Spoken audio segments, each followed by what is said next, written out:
La Voz de América presenta.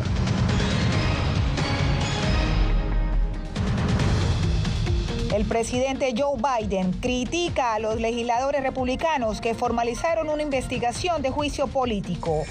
Israel anuncia la captura de al menos 70 presuntos militantes de Hamás en Gaza. Además, disputa por el Esequibo provoca diálogo cara a cara entre presidentes de Guyana y Venezuela. Y el presunto suicidio de un niño migrante muestra el drama de los refugios en Nueva York.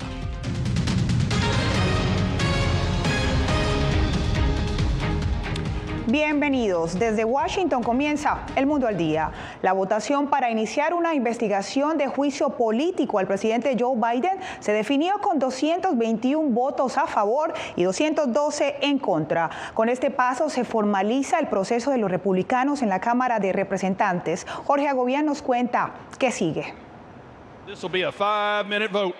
Luz verde para investigar posibles cargos de juicio político al presidente Biden. Ahora creemos que esto nos ayuda a conseguir los testigos clave que queremos. Entre ellos se espera que sea llamado a testificar Hunter Biden, el hijo del mandatario que desafió una citación del Congreso este miércoles.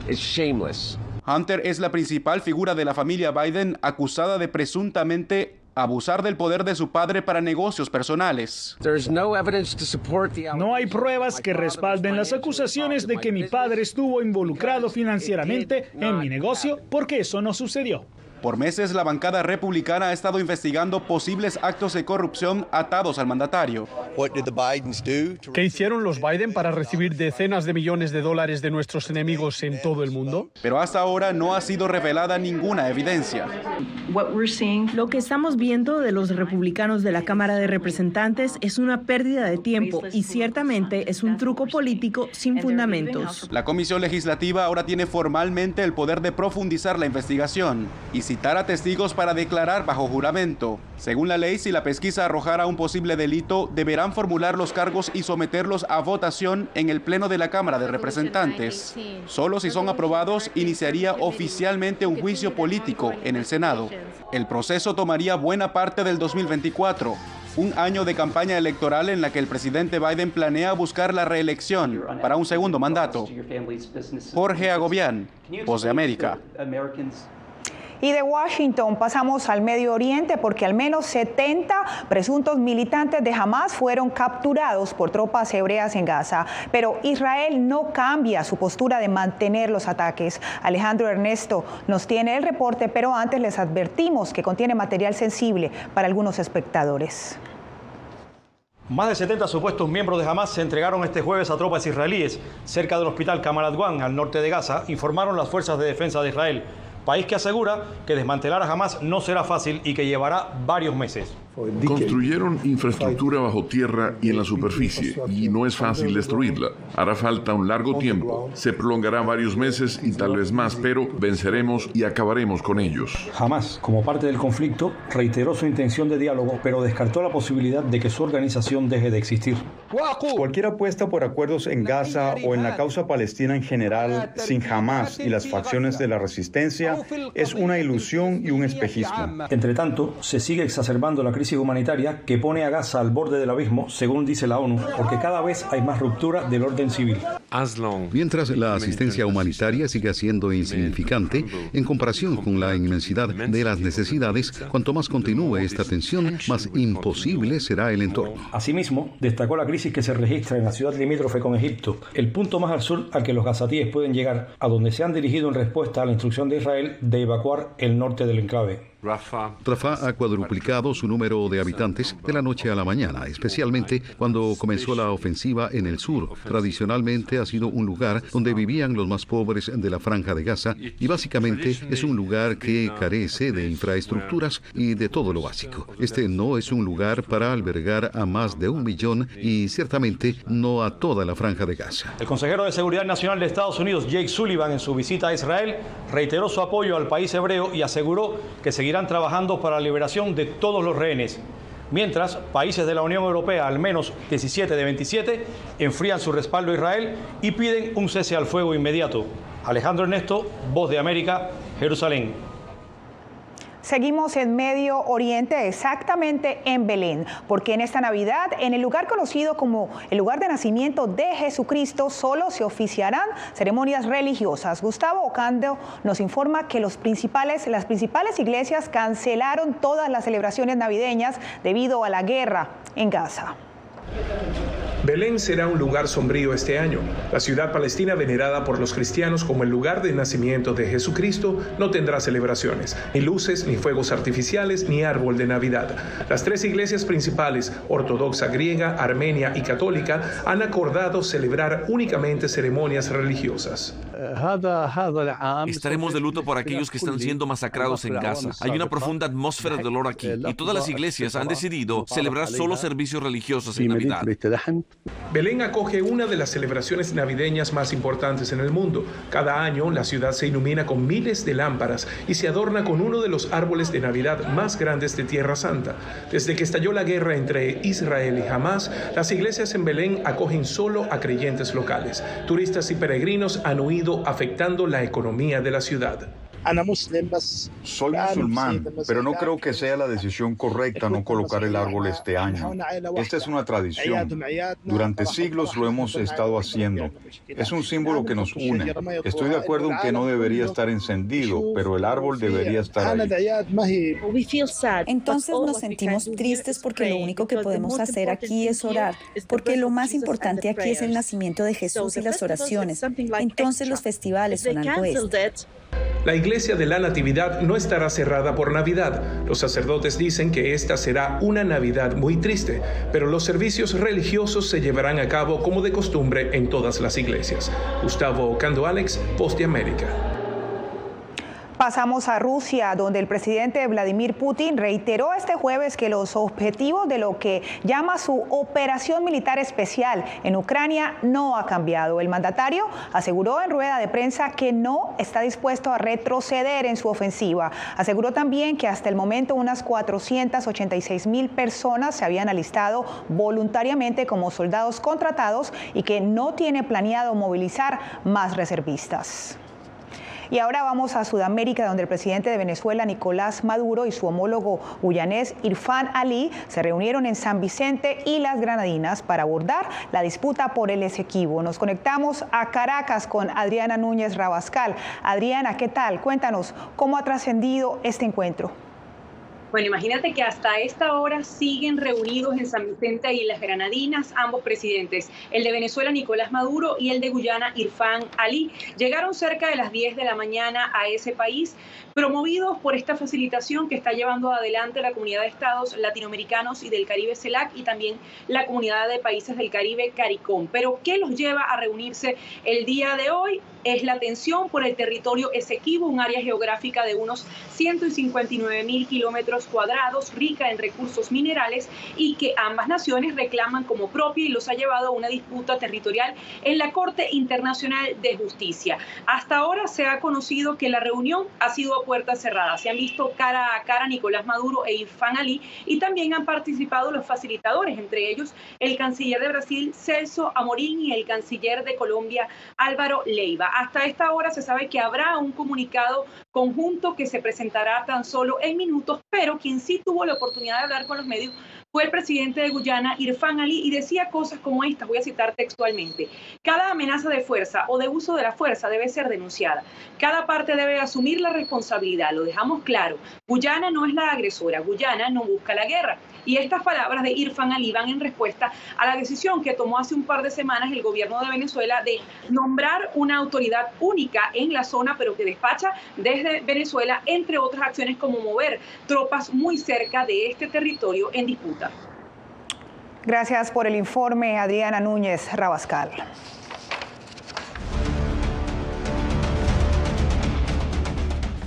La muerte presuntamente por suicidio de un niño de 11 años en un refugio de Nueva York revela el drama de los inmigrantes que recientemente han llegado a Estados Unidos. Ángela González nos amplía. El drama de los migrantes no termina cuando llegan a Estados Unidos. Una familia hispana hoy llora la pérdida de su hijo de 11 años, quien fue declarado muerto luego de que fuera hallado inconsciente en los pasillos del refugio municipal donde vivía. Un niño de 11 años fue encontrado con un cordón de zapato alrededor de su garganta. Y cuando piensas en algunas cifras, creo que el último número que miré fue que 17% de nuestros niños en las escuelas tienen pensamientos suicidas. Ya van al menos 3 migrantes que se suicidan en refugios municipales y se ha habilitado una línea nacional 988 para prevención y brindar ayuda psicológica.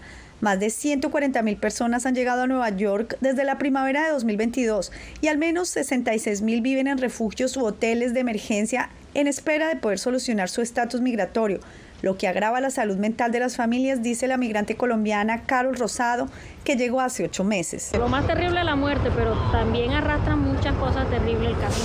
No solo la muerte, hay personas que le han pasado cosas terribles. Organizaciones y los propios migrantes piden reformas en el sistema legal y protección a los menores. Los niños son inocentes y para que esté sufriendo todo eso, yo creo que eso no debe de ser. Entonces, el presidente o las autoridades, quien le corresponda, tiene que hacer algo, tomar otras medidas diferentes a las que hay.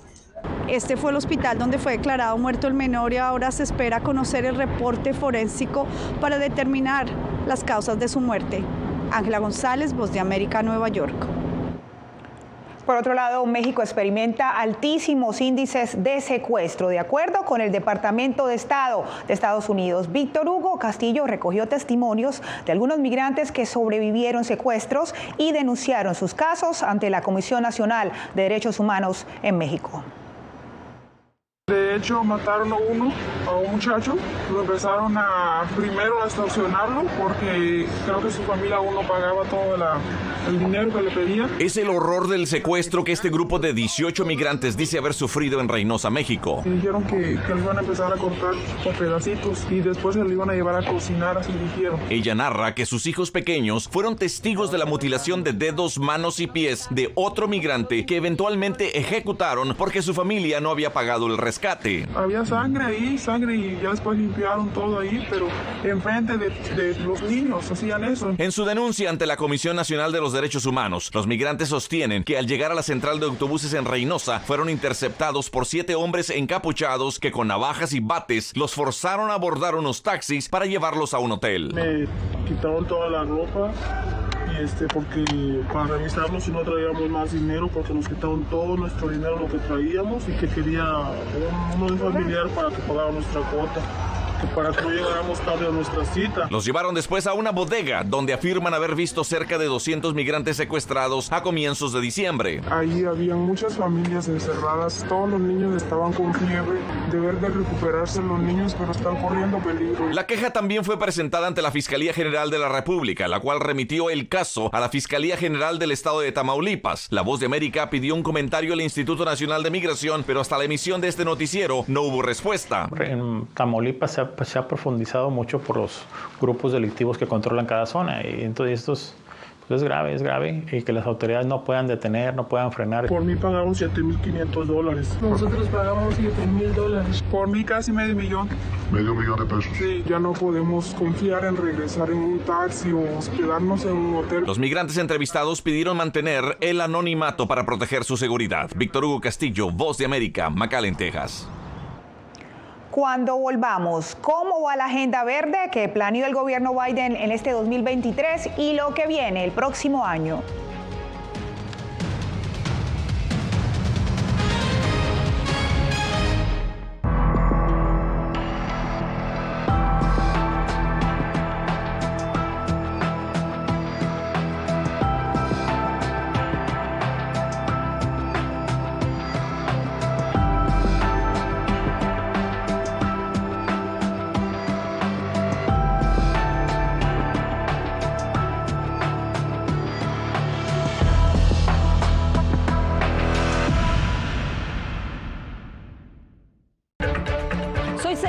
Rosa, corresponsal internacional de La Voz de América. Desde que me uní a este equipo de profesionales hace más de una década, he tenido la oportunidad de descubrir un mundo de noticias que comparto con ustedes. La Voz de América habló con el director. Porque siempre estoy en el lugar de los hechos, entregando información veraz, clara y precisa, manteniendo nuestro compromiso periodístico, porque en La Voz de América, la prensa libre importa.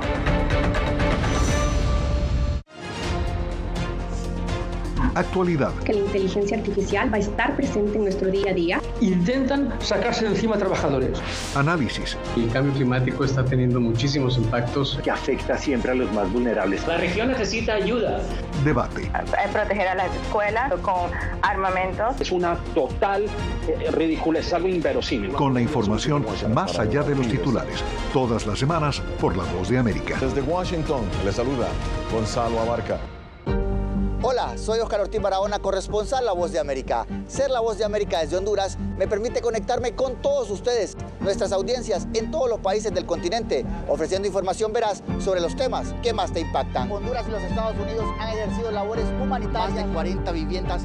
Desde perspectivas humanas y con base en hechos, te informamos para que seas tú quien formes tu propia opinión, porque en La Voz de América, la prensa libre, importa.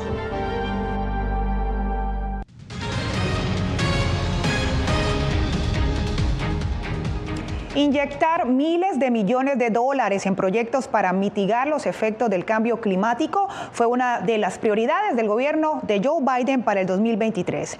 Verónica Valderas Iglesias nos cuenta cómo avanzan estas iniciativas y qué se espera el año entrante. En un año en que las emisiones de gases de efecto invernadero ascendieron a niveles sin precedentes y los eventos climáticos extremos se hicieron más frecuentes, el gobierno de Joe Biden se enfocó en implementar una legislación histórica con miles de millones de dólares para invertir en soluciones climáticas. Ya sea con vehículos eléctricos, energía solar, energía eólica marina, agricultura climáticamente inteligente y producción de materiales limpios como el acero o el cemento, tenemos un auge laboral masivo. Pero la aprobación en marzo del proyecto Willow para extraer petróleo en Alaska fue percibido por los ambientalistas como una promesa rota. El gobierno argumentó que legalmente tenía las manos atadas. El proyecto ya había sido aprobado en 2018 bajo el gobierno de Trump, pero lo frenaron varias demandas. Al final, una corte federal exigió a la Oficina de Administración de Tierras reevaluar el impacto ambiental y la decisión cayó sobre el gobierno de Biden. La cancelación en septiembre de 7 arrendamientos de petróleo y gas en el Refugio Nacional de Vida Silvestre en el Ártico calmó a los partidarios de la economía verde, pero generó fuertes críticas de los republicanos y algunas comunidades indígenas. El municipio de la vertiente norte usa las ganancias de la industria de combustibles fósiles para invertir en las comunidades y emplearlas. ¿Qué opciones existen para reemplazar tal economía? Tales preocupaciones no sorprenden a la ONG Instituto de Recursos Mundiales. Siempre es un desafío cuando se trata de un asunto de desarrollo local frente al impacto medioambiental a nivel local y mundial. El gobierno de Biden dijo a la BOA que tiene programas para ayudar a las comunidades a hacer la transición a formas de vida más verdes y que continuará implementando su agenda medioambiental el año entrante. Verónica Valderas Iglesias, Voz de América, Washington. Un periodista español nunca pensó que su labor pudiese llevarlo a ser amenazado por grupos pro-Kremlin. Tras más de 30 años de trabajo, el comunicador ahora se encuentra en una lista de enemigos de Rusia. Cristina Caicedo-Smith nos reporta sobre las tácticas que usa Moscú para silenciar voces críticas. Pasear por la ciudad española de Valencia era algo normal para Ferran Barber, pero desde que su nombre fue añadido a una denominada lista negra en agosto, nada parece normal. Para mi sorpresa, alguien me llama por teléfono y me dice que había sido incluido en una de esas listas de enemigos de Rusia, lo cual va acompañado de peticiones de muerte a los perros traidores y todo este tipo de cosas. El reportero independiente trabaja para varios periódicos españoles e informa sobre las operaciones secretas de Rusia y es ahora uno de varios periodistas y blogueros añadidos a dichas listas, que, según los analistas, Rusia utiliza para amenazar y desacreditar las voces independientes. Cuando uno se pone a rastrear esos tweets, pues muchas veces descubre que probablemente el que lo ha escrito está en Cuba o está en Venezuela, pero en todo caso yo los he denunciado. La Voz de América solicitó un comentario en respuesta a estas denuncias y la embajada rusa en Washington no respondió a la solicitud.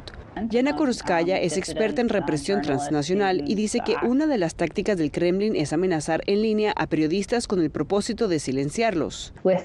Fuera de línea están vigilados. A veces las oficinas de los medios de comunicación exiliados son vandalizadas y sabemos que esto sucede y así en cierto modo alimenta este ecosistema de censura y silencio. En ocasiones, las intimidaciones pueden pasar de verbales a físicas. Al menos 3 periodistas rusos y críticos del Kremlin que huyeron a Europa después de que Rusia invadió Ucrania dicen que creen haber sido envenenados. Además, organizaciones monitorean otras tácticas que utiliza el Kremlin, como el uso de la Interpol. Utiliza los avisos de Interpol al menos para intentar detener a personas. Un aviso de Interpol puede llevar a su detención. A veces o la mayoría de veces no conduce al regreso de las personas a Rusia, pero puede significar, ya sabes, un periodo prolongado de detención. De vuelta en España, Barber dice que las amenazas a él y a sus fuentes no disuadirán su trabajo, asegurando: no nos sentimos intimidados en absoluto. Cristina Caicedo Smith, Voz de América. Prohibido los narcocorridos. Regresamos con los detalles de esta decisión que tomó el gobierno de Tijuana, en México.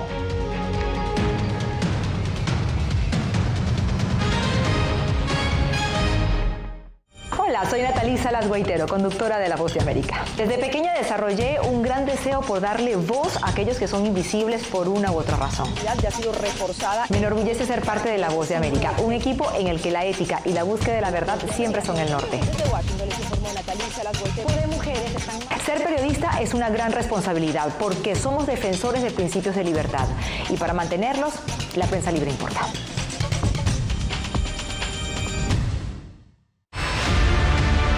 No concibo una democracia sin periodistas. El libreto manda a un conflicto constante con la prensa independiente, con los medios de comunicación. Periodismo, la prensa libre importa. Una coproducción de La Voz de América con nuestras afiliadas en la región.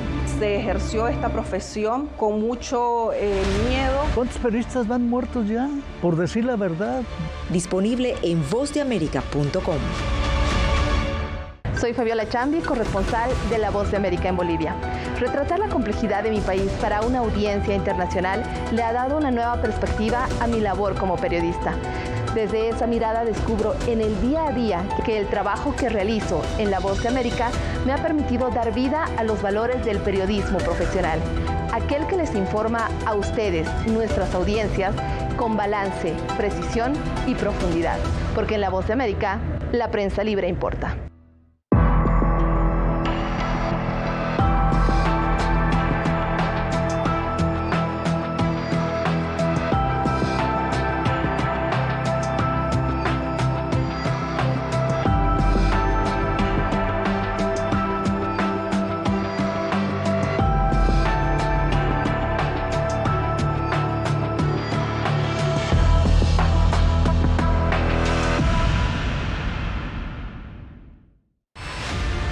Siento miedo de ejercer periodismo. Periodismo, la prensa libre importa, una coproducción de La Voz de América y Teleamazonas. Siento miedo de decir que soy periodista.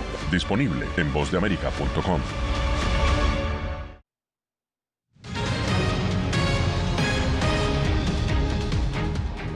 Tijuana, una ciudad donde el narcotráfico deja muertos y heridos diariamente, decidió prohibir los narcocorridos, un género musical que en ocasiones alaba a los criminales y exalta a asesinos y contrabandistas. Desde la frontera, Vicente Calderón nos da los pormenores.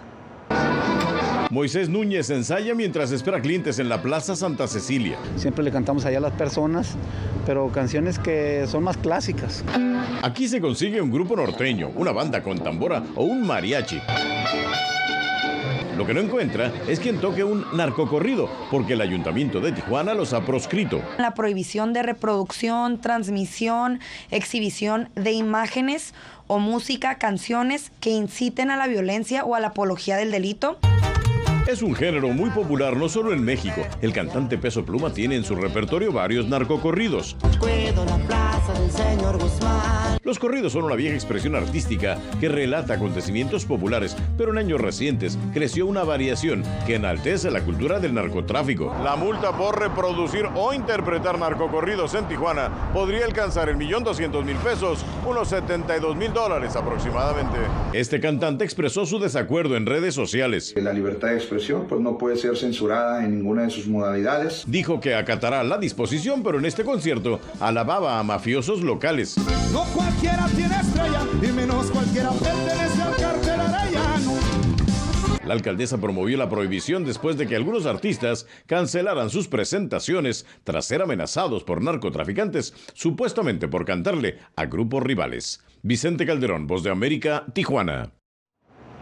Recuerde que en vozdeamerica.com usted puede encontrar la actualización de esta y muchas otras noticias de Estados Unidos, América Latina y el mundo. Información veraz al alcance de su mano en vozdeamerica.com.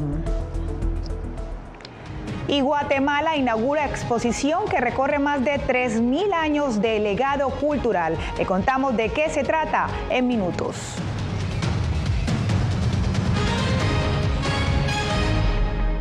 Soy Belén Mora, periodista de La Voz de América. Como reportera y presentadora tengo la responsabilidad de acercarles las historias que se generan en Washington y que impactan tu entorno cercano. Desde perspectivas diversas en un ambiente informativo en constante evolución que pone a prueba y nos hace poner en la balanza nuestros valores profesionales, te presentamos información veraz, porque en La Voz de América la prensa libre importa.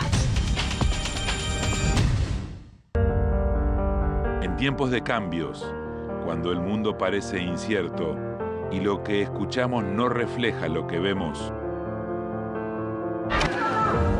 buscamos la verdad. A través de la pantalla de la web. Cuando nos cuentan solo una parte de la historia, perdemos la confianza. En momentos de crisis, nuestros sueños, esperanzas y deseos de un mejor mañana dependen de una prensa libre. En La Voz de América te traemos las historias que la gente se arriesga a ver. Conectamos el mundo y lo unimos con la verdad.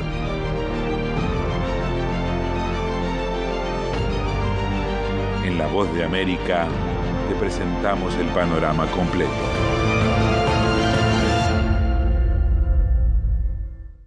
Soy Jacopo Luzzi, reportero de La Voz de América aquí en Washington, D.C. Ya sea informando desde el Capitolio, desde la Casa Blanca, cubriendo el impacto del cambio climático, el impactante tema migratorio, o subir en un avión y cruzar medio mundo para estar en el lugar de la noticia con la información precisa y veraz, este es mi compromiso como periodista. Un compromiso de vida profesional que comparto con ustedes, porque en La Voz de América la prensa libre importa.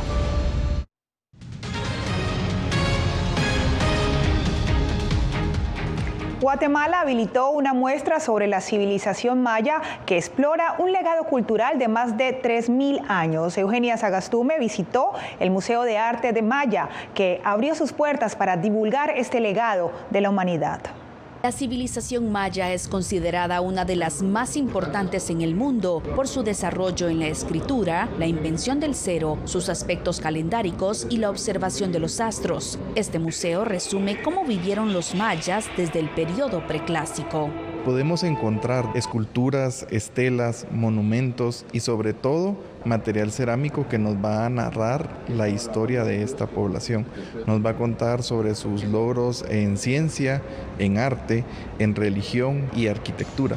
La idea es divulgar la importancia de Guatemala como cuna de la civilización maya y promover la visita de los sitios arqueológicos. Las nuevas tecnologías han demostrado que llegamos a un aproximado de más de 4.000 sitios arqueológicos. El más conocido es Tikal, ubicado en Petén, y en este museo se relata cómo fue encontrada la tumba de uno de sus reyes.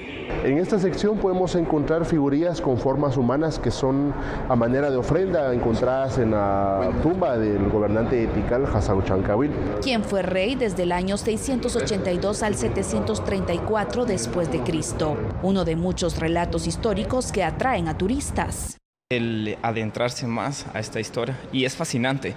El museo expone más de 500 piezas originales que datan desde el año 2500 a.C.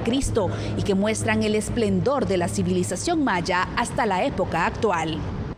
Eugenia Sagastume, Voz de América, Guatemala. Una noticia sobre el ánimo navideño, pero esta vez de manera diferente, bajo el agua, porque el Zoológico y Acuario de Madrid inició la temporada decembrina con 3 buzos en un Belén acuático, en un tanque de tiburones. Son 3 Reyes Magos que llevan regalos y visitan, por supuesto, al Niño Jesús, María y José. De esta manera nos despedimos por el día de hoy en El Mundo al Día. Les acompañó Diva Lizeth Cash.